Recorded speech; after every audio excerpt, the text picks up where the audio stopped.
Mon nom est Guy Sanson, je suis promoteur immobilier. Je suis ici pour faire une mise au point au sujet de toutes les, si vous voulez, tous les articles de journaux provenant de la presse Canada-Français, des articles, pas des articles, mais des entrevues de vous, M. Berthelot, de M. Laplante, de différentes personnes à la télévision communautaire. Alors, comme vous savez, le rapport Mammot n'est pas un tribunal. On est tous d'accord que si jamais le rapport Mammot avait trouvé des collusions ou des malversations de la part des élus ou des fonctionnaires, le dossier aurait été transféré automatiquement à l'UPAC.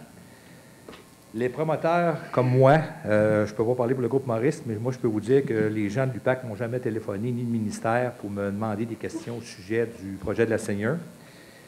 Quand je lis le conseiller Yann Landlois, je lui donne raison lorsqu'il dit que la crédibilité de la Ville est mise en cause.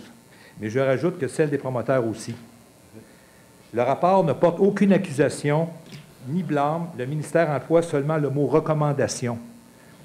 Pas de collusion de la part des élus ni des fonctionnaires. L'enquête a été faite sur une période d'1 an, 2011 seulement. Je crois que la Seigneur a été devenue propriété de la Ville aux alentours de 2002. On est tous d'accord que le rapport omet notamment les obligations des promoteurs. Le site Seigneur, au départ, est environ d'1 690 514 pieds carrés. Une chose que les gens oublient dans le projet, c'est que 37 % des terrains étaient privés. Si on regarde tout le boulevard du Séminaire, le carré Seigneur, la Banque nationale, si on regarde le Super C, si on regarde tout ça, c'est tout de l'intérêt privé. La Ville de Saint-Jean n'a pas donné aucune subvention, pas de congé de taxes, ils n'ont pas donné rien pour la démolition. Ça fait plus de 40 ans que j'ai choisi de vivre ici. J'ai vu grandir mes enfants et j'ai réalisé une multitude de projets générateurs d'emplois.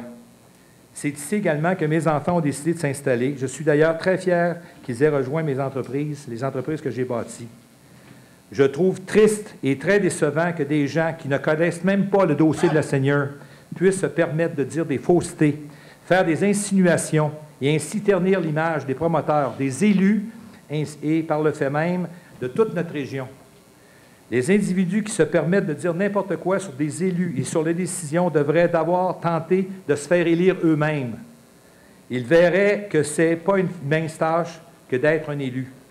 D'ailleurs, je profite de l'occasion pour saluer le travail de tous ceux et celles qui font avancer les choses dans notre région, que ce soit les élus précédents ou l'actuel conseil de ville, ou qu'il s'agisse des fonctionnaires de la municipalité. Je peux vous assurer que personne ne mérite de subir des allégations et des allusions d'un petit groupe d'individus qui cherchent à venger une défaite électorale dans laquelle je n'ai rien à voir. Je ne fais pas de politique. Ceci dit, Cours et Carré Seigneur sont des projets dont je suis extrêmement fier. Entre le terrain délabré de 2007, si vous voulez, j'aurais pu apporter une photo, vous aurez pu voir qu'est-ce que ça a l'air, je pense que tout le monde l'a déjà vu, dont personne ne voulait, et ce qu'on peut voir aujourd'hui, sur les mêmes espaces, plus de 87 millions de dollars ont vu le jour. Voici les faits. En 2002, la Ville de Saint-Jean reprend le site de la Seigneur. Ils mettent sur pied un comité composé notamment d'élus, de fonctionnaires, d'hommes d'affaires, dont Pierre Baillargeon, Michel Caron, le promoteur Georges Coulombe et vous, Monsieur Berthelot, qui représentiez la Ville. Pendant plus de 2 ans, ce comité a eu plusieurs scénarios, mais aucun projet ne répondait vraiment aux aspirations des Joannais. En 2004, le groupe que je dirige met de l'avant l'idée de développer un milieu de vie en misant sur la création d'un pôle santé. Peu de gens savent qu'il en a fallu de peu pour que la clinique Midi-Soleil, aujourd'hui active au Cours Seigneur, ait pignon au 10-30. Si le monde ne le savent pas, je peux vous donner des papiers en conséquence. Je cite du journal de Canada français l'article du jeudi 19 novembre 2015. Monsieur Laplante est d'avis que les obligations du groupe Sanson sont presque inexistantes. C'est inacceptable de dire des choses comme ça, OK? Réponse, j'ai amené une clinique médicale. La clinique médicale, elle ne vient pas du ciel. C'est moi qui l'avais dans ma poche, c'est moi qui avais un contrat, c'est moi qui ai acheté le 715 du boulevard d'Iberville pour amener cette clinique-là. 3,6 millions de dollars ont été investis par Carré Seigneur dans la démolition, décontamination. En plus du terrain qui était sur Séminaire, parce que ça, il ne dit pas, il parle d'un terrain, mais le terrain, il est enclavé. Sur Séminaire, à côté du Coq Rapide, il y avait un terrain. Ce terrain-là était à ma possession, sous option avec M. Roy. Donc, ce terrain-là, s'il n'était pas ma possession, automatiquement, le site n'avait pas accès sur Séminaire. En plus, j'ai acheté plus que 500 000 pieds carrés de terrain, de bâtisses. On parle de tous les terrains sur Saint-Louis et sur Séminaire. Deuxième citation, une chose aussi ridicule que ça fait plusieurs fois qu'il le dit, mais on va le répéter encore. Une fois le site décontaminé, le terrain n'était pas orphelin. Que fait-il du protocole d'entente signé par Méliard durant 3 ans? Méliard et Solim, qui était la FTQ. Je m'excuse, là, mais ça a été donné, le site. La seule chose, c'est qu'il ne démolissait pas le bâtiment. Que fait-il? Après ça, il va dire qu'il était conseiller jusqu'à 4 ans. Que faisait-il de son rôle de rue principale pendant 8 ans de temps? Il ne savait pas ce qui se passait. Il va me dire qu'il n'était pas au courant.